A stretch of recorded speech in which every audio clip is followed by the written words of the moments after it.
Okay. Alrighty, we'll get started. Braille is, everybody says Braille is old, with all this new technology, why on earth do you want to ever, does anybody ever want to learn Braille? And yeah, there is a lot of technology and it's really, really wonderful. But the definition of literacy is being able to read and write. And if you're blind or have very poor vision and cannot read and write, you're illiterate. Doesn't matter that once upon a time you were literate, you aren't now. And the other thing is that there is a great joy in punctuation and spelling, which is what I learned very much to my surprise once I started being able to read again. And the day I realized, my God, I'm reading, I was like a little kid bouncing around the house. Like, I can read again, I can read again. It was wonderful. So the origins of Braille are pretty interesting because during the Napoleonic Wars, there was a real problem with sending orders to the troops, because if it was at night, somebody would want to light a match to read the orders. And then the enemy would say, oh, there they are, bomb. So they had to do something. And what happened is they developed something called sonography. And that was a system of a column of 6 dots, 2 columns of 6 dots. And these dots referenced a 6x6 matrix of letters and sonograms, which is why it was sonography. And the first column of this would tell you what row you were in the matrix. And the second column would tell you which column you were in the matrix. And that's how they could do everything. And it was Charles Barbier who actually put this in a book in 1825. Louis Braille was born in 1809, and he heard of this night writing, because that it was called night writing, and he decided that it didn't fit under the finger very well, that tall column. And there was a lot more you could do if you had a cell that was 2 columns of 3 dots each.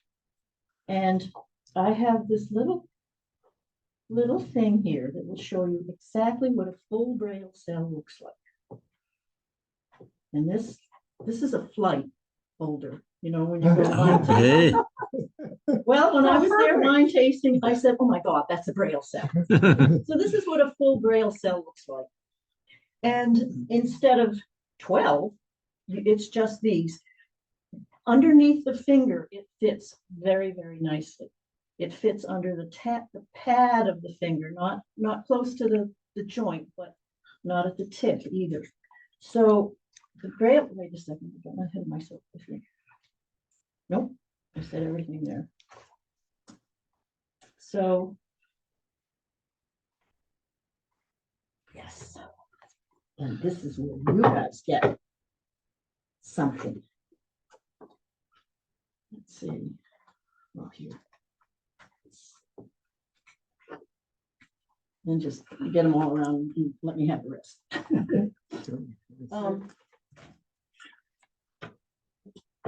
We got one there. You gonna get one? Need one more. We got. There we go. We got. Everybody got. The top 4 of the cells form A through J. So A is that letter. And then you have B, then C, then D, then E, and F, G, H, I, and J. Simple, but they're all on the top. So once you've got those mastered, in order to get the next letter, so A. I got that one's easy. I got that one. Yeah, okay. So A quick. then you take A and you add a dot 3 to it. The dots have numbers, I didn't tell you. So the dots have, so you add a dot 3 and that's K. So the next 10 letters, all you do is you take, in this case, B, A is K, B is L. You just add a dot 3 to it. All the way to the end of So you would take away the A. no, you would leave the A there. You would leave the A there for Okay, the L? the A, this is AB. Yeah, No, this is B. This is the that's letter B. B. Okay, And in order to make L, you add a dot 3. Right. okay, all right. And you have to, the best thing to do is to learn by the dot numbers, and I'll explain why that's really important later. Because this is dot 1, 2, 3, 4, 5, and 6. And it doesn't take too long before, oh yeah, 1, 2, 3, 4, 5, 6, not a big deal. So when you get to T, the next letter is going to be a combination of dot 1, which was A originally, added the 3, so that was K, and then you add the dot 6, and you get U. This works all the way to the end of the alphabet, except for W. And the problem with W is there wasn't a W in the French language at the time that Louis Braille devised his system. So he had to improvise, and this is W. Now, if you want to make numbers are pretty simple because they're just A through J, but you put a symbol in front of them. And this is the symbol that says, what's coming up next is a number. So pay attention, it's not an A, it's a 1. It's not a 7, it's not a G, it's a 7.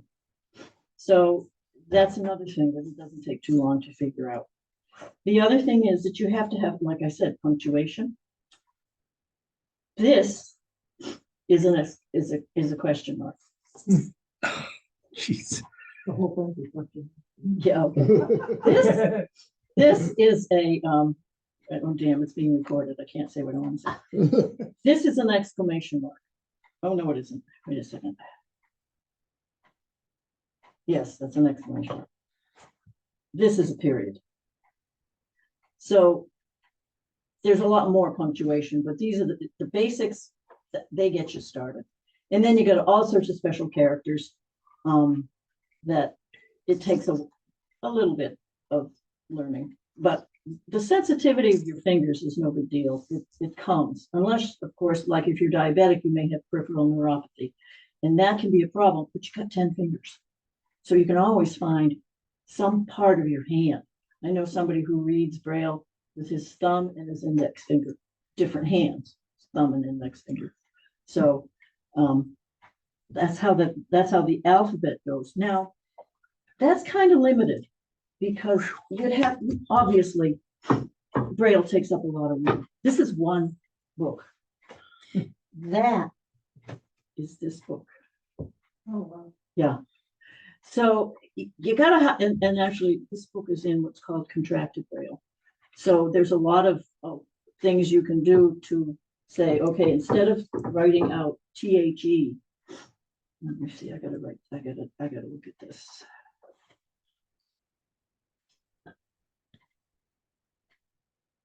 Instead of taking 3 letters to say the, you can use that symbol, and that means the. And together the word knowledge is simply a K with a dot 5 in front of it, which is, they save a lot of space if you're writing down knowledge. The most translated book in the world is the Bible, or the most printed book in the world. So an awful lot of the contractions that these shorthand words are called are one is spiritual or spirit. That's one of the words. And receive, perceive, deceive, interesting words, unless you realize that they're trying to. The Bible, I think, is in 137 volumes or something. It's a roomful. It is definitely a roomful. Let me see what else is here. And I am a very slow reader still, because I'm reading like when a child learns to read, they start reading in, first, second grade. Well, I've just been reading for about that same amount of time, so I'm reading slow still, because it's a physical skill. It's an intellectual skill. This part is intellectual. You have to learn the numbers and everything, but it's a physical skill in order to be able to feel everything that you're doing. So there's ways of increasing the sensitivity of your fingers, and we talk about that all the time in our little Braille sessions. So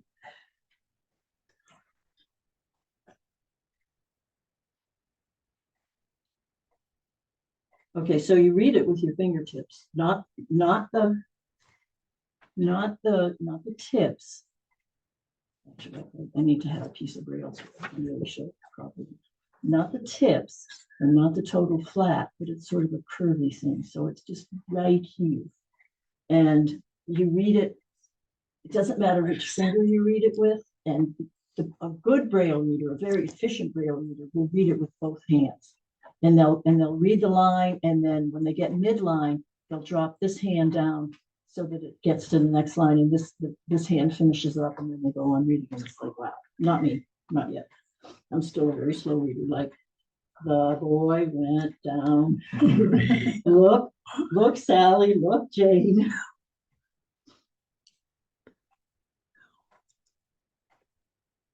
This one, okay, that's it.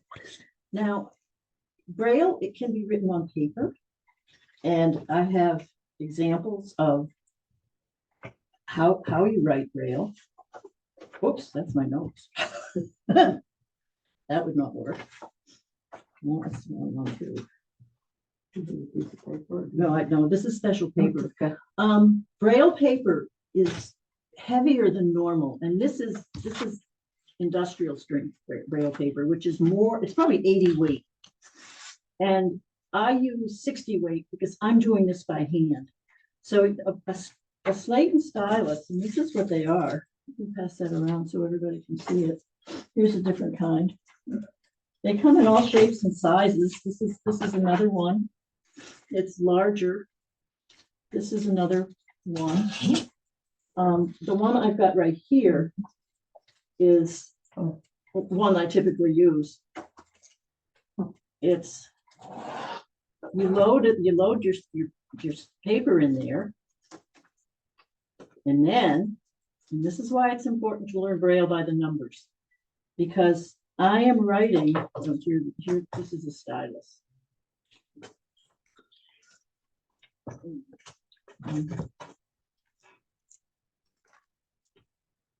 Okay. Wait a second. There's 3 of them. There's different kinds of styluses. Those are round styluses. This is a saddle stylus, and you can see that it's shaped differently, and it's shaped differently so that your hand will be cradled in it very, very nicely. So you can pass that one. But when you're writing Braille, you read Braille the way normal people read. When you write Braille, you write it from right to left. In other words, you write it backwards.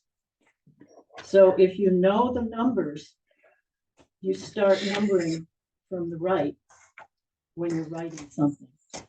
And Aluminium.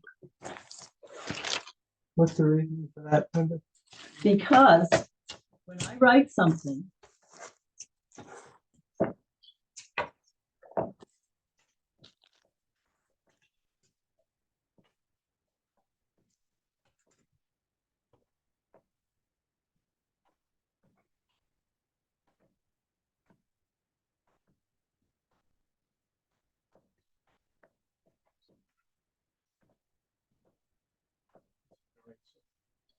was gonna say, there's no way out for this. Oh, I'll show you the eraser So in a you can, second. you're doing Okay. more than one I've, puncture in each little square. yes, because You're every doing time all I that. have to, yes, I have to do that. And actually I got, I wrote Dom's name. That was what took me that long. But I am pushing that way, which means when I open this up and turn it around, there Oh. it is. Yeah, so that's why you have to learn the numbers, because otherwise, I'm dyslexic in print. And I was thinking, oh my God, that is gonna be so hard for me. And it's not hard for me at all, because I learned it by the numbers. Now, I heard somebody mention erasers. This is a Braille eraser.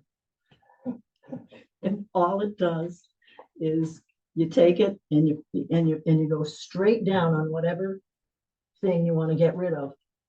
And unfortunately, finding what you want to get rid of is really hard.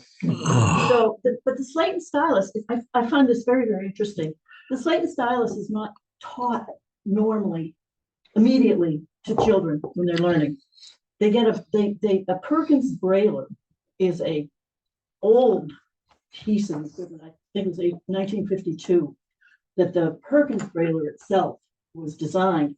And it was a humongous, heavy thing, because it takes force to get through that paper. My hand has hurt in the very beginning because I was so much, and of course, when I was learning, I was doing an awful lot of writing.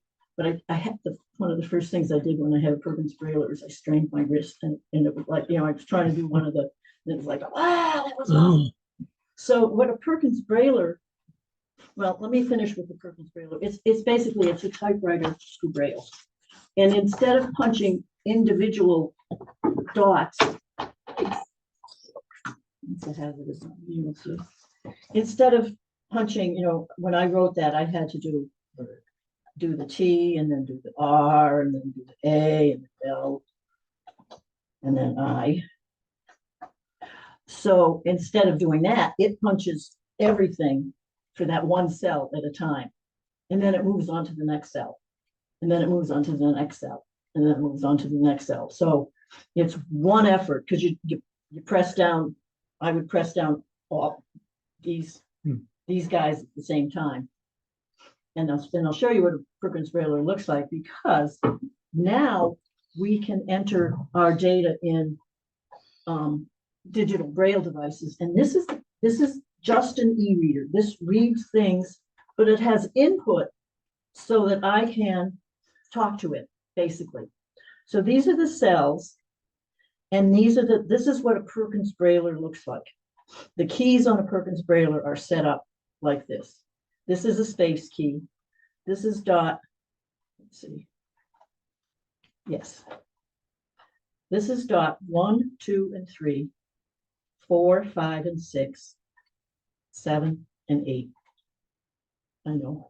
But see, the thing is that it's this unfolded.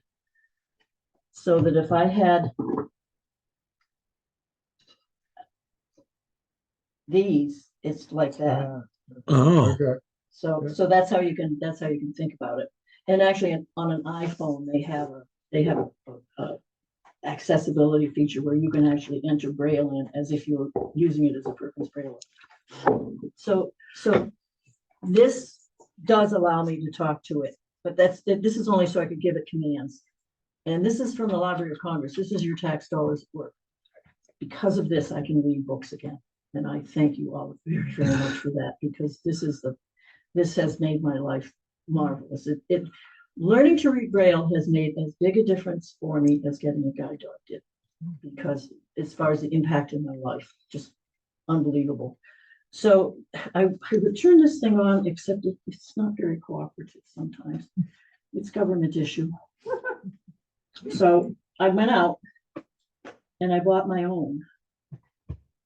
And this one can be used as data entry for a computer. I can attach that one to my computer, but only to read things.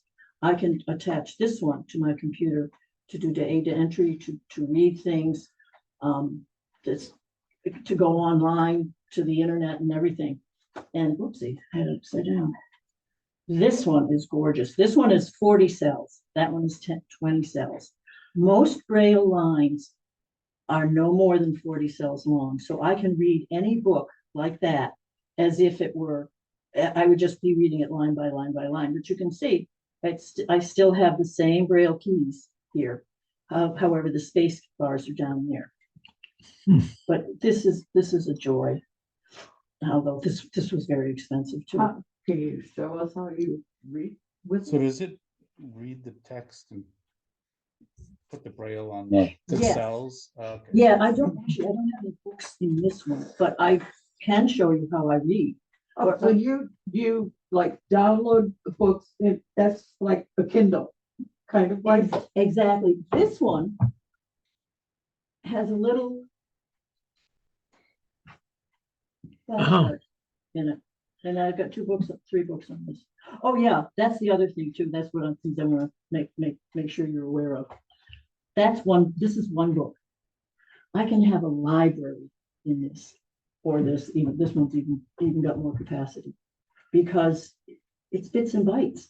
They're small files. They're really, they have about as much in them as a text file does, as far as, markups and stuff like that. They're very, very simple files, and they're called BRF files, Braille Ready files.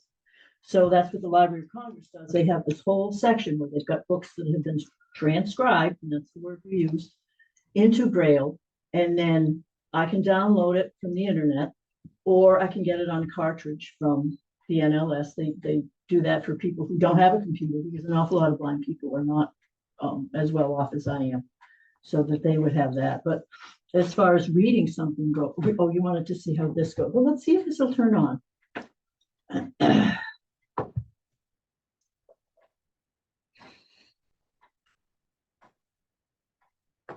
Yes. All right, so then it goes through it sings its little songs. It says right now, I'm a left-handed reader. It says starting, and then there's going to be some animation. They call that animation. So that tells me that it's starting. And then when it finally gets finished, the other day, it just kept doing the animation and doing. Finally, what is wrong with you? But it doesn't like it if the battery is anything less than 60%.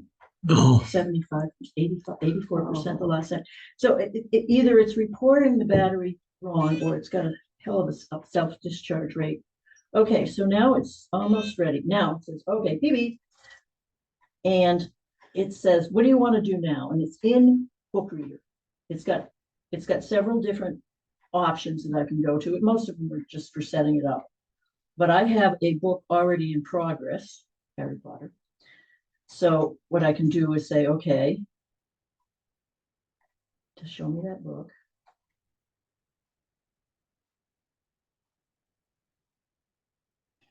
No, not online services. oh, you need to be online? No, Oh. no, I do not. I hit the wrong thing. There we go. Yeah, okay. So what it's saying here, it says S for SD card, and then it's got the title of the book here. And I've got the title of the book in uncontracted Braille, because when I set this thing up, I had not yet fully learned contracted Braille, but now I know contracted Braille. But the book is actually in contracted Braille. That's another funny thing. I took the time to learn Unified English Braille, which is a new one that was finally just standardized in the United States in 2015. Most of the books I'm reading have not been retranscribed because it's a hell of a process. So I am reading the quote unquote old Braille. And so I had to learn that too, but there's like 9 contractions that are different, and the punctuation is a little bit different, but it's like a puzzle. I don't mind that at all. So when I read something, let's see, did I? No, I didn't tell. Okay, so that's the enter key. So I'm saying, okay, I want to read that book. And it says, please wait. It's very polite. Please wait. And then it says, And you can hear a little tick, tick, tick, tick. Now he says, okay, here's where you were in the book. Well, Oh, that's another flaw. This is, see, they had two, I was part of the pilot program, and they had two different books, two different e-readers. And one of them was by the same company that makes this one, which is my dear friend. And the other one is called Zoomax, and we in New Hampshire got this one. So, okay, so it was a pilot program. Hopefully one day they'll rectify their errors. So it's telling me, okay, so this is where we are. And that says, what is it? Oh, see, from the most there, they, oops, don't. And then when I want to move the page, I just say, okay, go to the next part of the line, because this is only giving me half a line at a time. So then I read the next line, and then I tell that, and then I do this, and I tell that. So fantastic. anything I have to do, it'll give me a message, like when I want to shut it down. Isn't that cute? But it's saying, what do you want to do? I mean, I can do other things besides shut it down, but I want to shut it down. So that's over here. And now it says, okay, shutting down. Bump. And now it's It's off. it's off again. Right. Yes. So that has really made a huge difference in my life, and it's really, really nice. But books are obviously hard to get, not as hard as they used to be, because the Library of Congress allows me now to order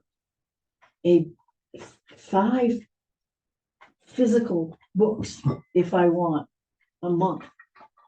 I don't imagine how you could read 5, but I do know some people, what they're doing is they're building up their own libraries, because electronic Braille really is the way of the future. And the reason for this new UEB was so that they could use computers to do the transcribing, because it was very human labor intensive. This way, it's just computer intensive. And there are other sources. There are 3 major printing houses in the United States. The National Braille Press, which is out of Boston, it's started they've got loose ties to Perkins Braille Institute for the Blind. Then the American Printing House for the Blind, and I just learned a new one today, number 3, and it's Clover something. And I have to look it up, and I meant to look it up, but I lost my iPhone and I was looking for it before I came through. So how long does it take you to read a book in your e-reader? I have been working on this book now for, when did I download that? It takes me months. It does. I read an hour a day, and I don't read a chapter a day. I read several pages a day, but I don't read fast, for one thing. And I'm not in a hurry. That's the other thing. I'm not in a hurry. I am loving this reading again. And I've learned a lot of things. I read a Louise Penny book. I don't know if you know her. She had a short one called The Hangman, not the hanged man, but the hangman. And that was in the kind of code I know. And then I tried to read Robert Galbraith's books from J.K. Rowling. And there's an awful lot of British slang in them. So I never was really certain what I was reading. So that wasn't as much fun. I did read the whole thing, but it wasn't as much fun as the other stuff. So yes, it does take me a while to read a book. And I'm trying to think if there was anything else I wanted here.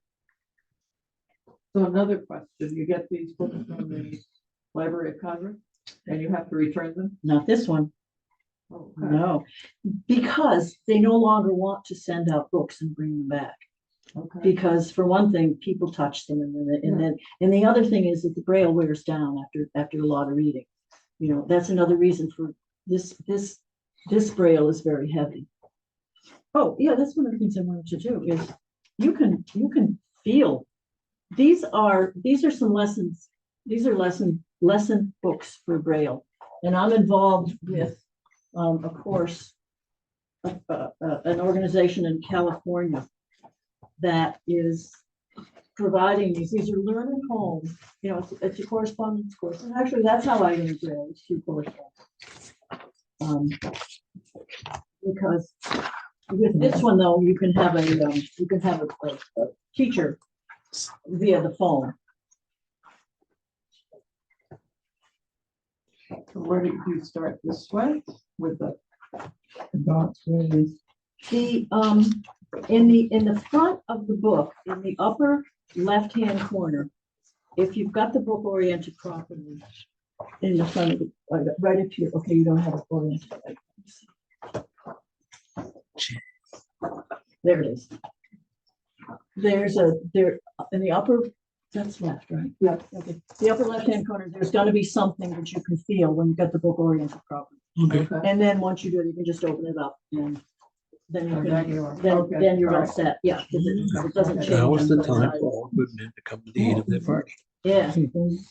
These symbols on the top left-hand corner, do they mean something? This is a Braille 101 course. This is J. So in the very beginning, okay, if you saw a J, if you saw a, It starts out with a J, then a C, yeah. then What I another have C. has two full boxes. Okay, so that happens to be from lesson 3, because the first lesson doesn't have a book. So and I wished he hadn't done it this way, but I didn't I couldn't sway him on this one. The Okay. second lesson has 1 dot at the top. The third lesson has 2 dots, so you've got lesson 3. Well, this is two full boxes. Yes, those are 2 full cells, and that's what he was using to indicate. Are they square or do they have? There's 6 and 6. Okay, 6 and 6. Okay, so he used 2 full cells Right. until he got to after lesson 5, he had A through J had been presented in the first 4 actual Braille lessons. Mhm. So after that, because he presented the number sign as well, he could start using real number signs on books. So basically it says this letter, which looks like a backwards L, denotes number. yes, And then this would be number 7, so it's lesson number 7. yes. Is what this was. Oh, Actually, it's Oh, lesson okay. number 8 because he started, remember I said, Capital. or was it 6? I forget. No, this is the number of the book, Okay, not the lesson. okay. That's why I was so, This is number 7.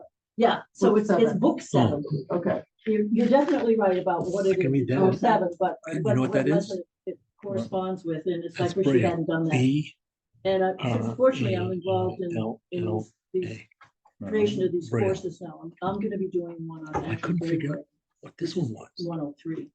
I'm gonna see if I can, with the revisions. It's if I capital. can sway him So to it's change that, capital 'cause B. that's right. Yeah. R-A-I-L-L. E. is it harder to read Braille if you're sighted? No, it's easier, well, it's harder to read Braille if you're trying to read Braille tactilely Okay, and you're sighted. okay, Oh, I have no sight left to read it. This is a blank paper to me. Okay. And actually, I was panicking earlier because I thought, where did I put it?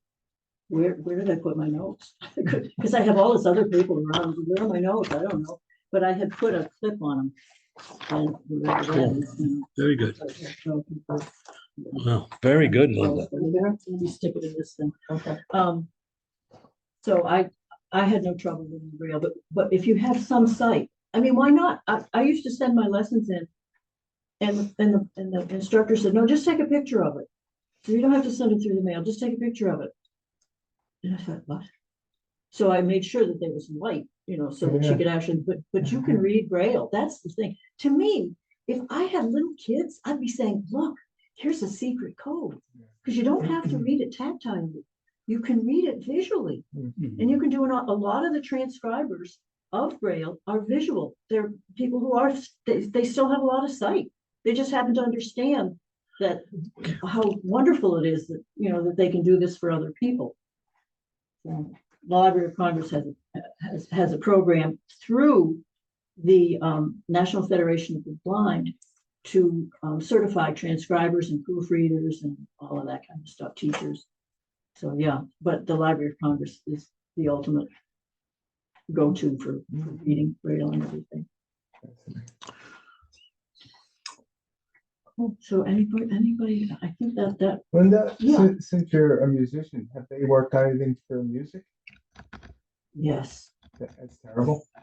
I tell you, for one thing, he was French and he was a musician.